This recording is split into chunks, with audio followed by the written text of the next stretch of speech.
Welcome back once again to the Nerd Room with J&J. James Sharmack here with another figure review for you. We have today a figure I've been looking forward to for a while, the Endgame Final Battle Thor from the Infinity Saga line on Marvel Legends. I have to thank the other J on the channel, Jason Morgan, for actually finding this one for me because I can't seem to find him anywhere in the New Hampshire stores. So we're going to take a look at the figure, take a look at the box, see what poses we can get away with, see how it looks with other figures in the line and whatever, and see how it goes. So sit back, relax, and hope you guys enjoy it.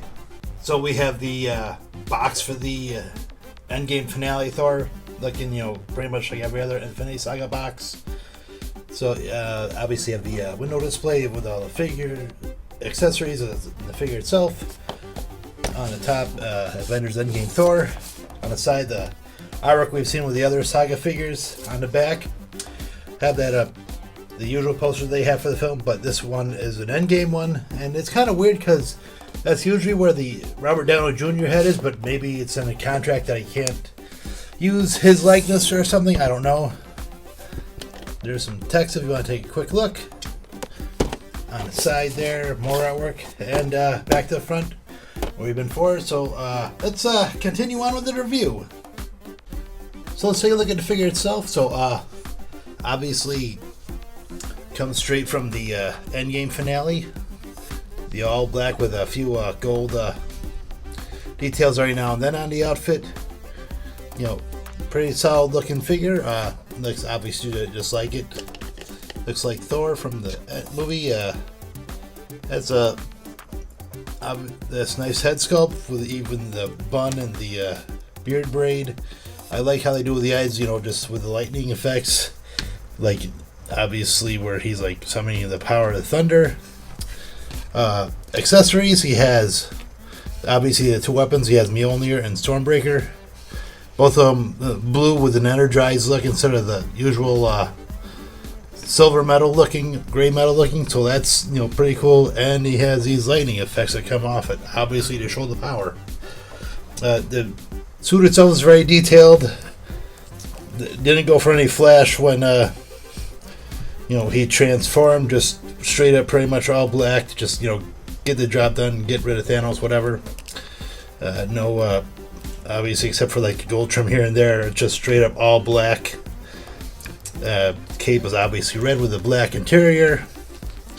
Nice folds on the cape. The armor itself obviously has that, it's just a straight up black armor. Get my hand out of the way if I can. And the pants, it's the detail you usually expect. So pretty cool looking figure. Let's talk articulation next. Okay, so I talked about what he came with, like weapon wise. I forgot to mention that he comes with two pairs of hands. Obviously one pair holds on to weapons, the other pair looks like they're either clasping something or they're shooting lightning. But that being said, what do you want to go with? You want to go with holding the weapons or shooting lightning? I'd rather go with the weapons myself. See if I can, keep my hand out of the way. So obviously you can see the figure, not the hand. So his hair doesn't go, his head comes back so far just because the hair and the cape get in the way. His head goes only so far just because the beard and the hair get in the way. Can turn all the way around. Some of it tilt, some of it will tilt. His arm goes up that far, that's pretty far. All the way round rotation of the bicep. Double joint at the elbow. Wrist rotation back and forth. It's rotation of the diaphragm, and he has that bend of the diaphragm. Don't bend it too far, obviously. Spin it around. No waist articulation. Legs go apart that far. Go forward and back that far. Thigh rotation, double joint the knee. No calf rotation, but he has angle pivoting back and forth. So it's all well and good, but how does he look with, like, say, the other figures in the collection? As soon as I get my hand out of the way, let's put him some poses and see how he looks and try to stand him up. He is very back heavy, so usually the cape is there to hold him up. Now I try to do my best to replicate the scene where Thanos is taking it to Thor. His hand is a little bit big to be grabbing Stormbreaker, but it is what it is, right? But it still looks cool for the attempt. It works out pretty well. And yeah, even if you just want to say do the Mjolnir rising scene, there you go. So here we have the big three from Endgame, the Power and Glory, Captain America, and the Iron Man from Endgame.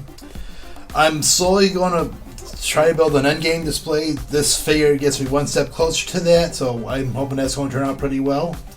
So if I ever do that, we'll make a video on that. But so far, these three look pretty solid next to each other, obviously. So you guys think this looks good? Do they fit in with each other? Let me know in the comments below. So here are my Thor MCU figures, the entire collection I have. I like the Infinity War one the best, just because he has that look to him. Even though I did swap out his head with one of the Ragnarok heads, I just think it's a better look for him. But if you guys think I should have just kept it, let me know in the comments below. But I think it looks better. But still, pretty cool collection. And this one's a fine addition to it. So there you go. Thoughts? I dig the figure a lot. I think he's a little bit back heavy, just because even just standing him up, you have to position the cape, which is like the MVP, such as I'm doing now, to actually balance out the figure so he's not falling backwards. But pretty solid looking figure. Most of the time, when I put him in the poses, he's not fighting me or whatever, except obviously when when he's falling backwards. But that being said, the cape is actually, the MVP, of course. As, the capes have been every now and then with a figure. But, damn fine looking figure. I like the effects on the weapons. I like how he looks exactly like Chris Hemsworth at the end of the movie. And, obviously the design itself. Like, when they say flat out, they're not just going to make Thor, regular Thor at the end of the movie. They're actually going to keep him, husky and whatever. So, pretty solid, pretty bold choice, and I do like that they kept it with the figure. Which, obviously, if they didn't, there would have probably been a riot. Is it a top 10 figure? Maybe like around an 8 or a 9 at the end of the year, but who's to say? But still, I dig it a lot. I'm happy to have him in the collection. He is by far not the worst figure I've ever reviewed. And, if you're an MCU collector, this is one you have to have. You put him in some pretty, solid poses. Like, obviously, the weapons will do, the wonders, and the lightning effect will help you out with it. So, yeah. If you can find them, if they have, like, Infinity Saga figures at your store, you can find them, snatch them up. About $25-26. So, that's it for this figure. I have some more Infinity Saga figures coming up. I've, been buying them online, and they've actually been coming in. So, we have a couple coming up really soon, and I promise I will get to some of these other waves that I've just been collecting dust, I swear. So we're going to get to those. Anyways, thank you guys for watching. If you do like what I'm doing, like the videos, give me a like button. Smash it. Write in the comment below whether you like these figures or not. And if you haven't done so, why not subscribe to the channel? I have hundreds of Marvel Legends reviews I've done over the years. This is a hobby for me, but if you guys do enjoy it, why not? Anyways, my name is James Sharmack. This has been a Nerdum with J&J. And as usual, keep on collecting and happy hunting.